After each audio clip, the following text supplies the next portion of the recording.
La médiumnité, c'est aussi c'est pas de la religion, la spiritualité, hein. Puis la médiumnité, c'est pas de la religion, là. C'est vraiment un état de pensée positif dans notre vie de tous les jours.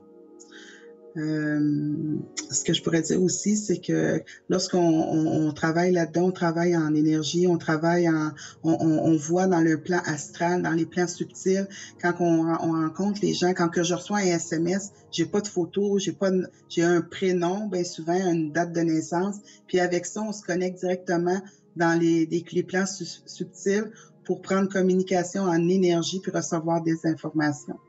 Une médium, c'est pas quelqu'un qui prédit des choses aléatoires. Peut-être que oui, peut-être que non. Une médium, normalement, c'est quelqu'un qui est capable de voir les entités, de les ressentir, puis de prédire l'avenir. Puis on dit souvent qu'une médium peut voir dans le passé, dans le présent et dans le futur.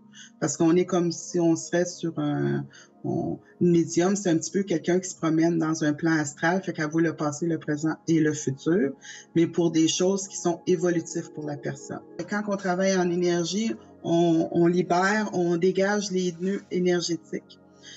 Souvent, on pense que on file pas pour des choses physiques. Moi, je dis tout le temps aux gens, moi, je travaille dans les deux. Moi, il faut que ce soit terrestre puis ce soit énergétique. On est terrestre, on est en 3D, on a besoin des choses en 3D. Donc, on a besoin des médecins, on a besoin des psychologues, on a besoin de toutes ces choses-là.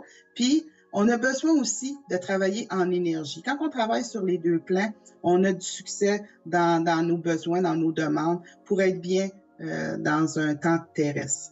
Moi, je donne aussi des cours de médiumnité, des cours de santé par l'imposition des mains. J'apprends aux gens à transférer l'énergie, qui est une énergie de soins pour enlever des malaises, enlever des mémoires, débloquer des nœuds.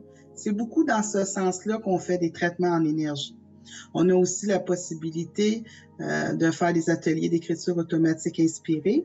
Une écriture automatique inspirée, en passant, quand on parle d'une écriture automatique, l'élément d'une écriture automatique, c'est une main qui est automatiquement bouge seule, puis qui fait des mots, puis tout ça. Mais il n'y a pas juste ça.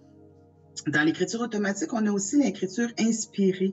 Et l'écriture inspirée, c'est des mots qui te viennent. Ils peuvent venir dans ta tête, ils peuvent venir dans ton plexus solaire. Tu peux l'entendre par l'oreille. Alors, c'est des mots qui te viennent. Tu écris les mots, puis tu passes à un autre mot, ensuite à un autre mot, ensuite à un autre mot. Puis quand tu termines l'écriture automatique, ce qu'on fait souvent, c'est que on relit. Puis quand on relit, mais ça devient un texte. Fait que l'écriture automatique, c'est souvent fait de cette manière-là. Et puis, c'est quelque chose, par exemple, qui peut être questionnant parce que on pense, on se dit, coudonc, ça vient-tu de moi, ou ça vient de mon âme, ou ça vient de mon guide, ou ça vient de... Fait que des fois, on peut se positionner puis pas être sûr, puis manquer de certitude.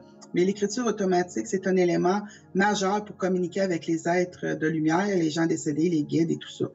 Il y en a qui font des livres à inspirer, qu'on appelle, parce qu'ils sont mis à écrire, inspirés pour écrire des livres, pour écrire comme Conversation avec Dieu, ça s'est fait en canalisation. Il y a plein de livres qui s'est fait en canalisation, puis qu'on peut appeler des écritures inspirées. On peut pas appeler ça des écritures automatiques parce que c'est pas le bras mécaniquement qui part, mais on peut appeler ça de l'écriture inspirée.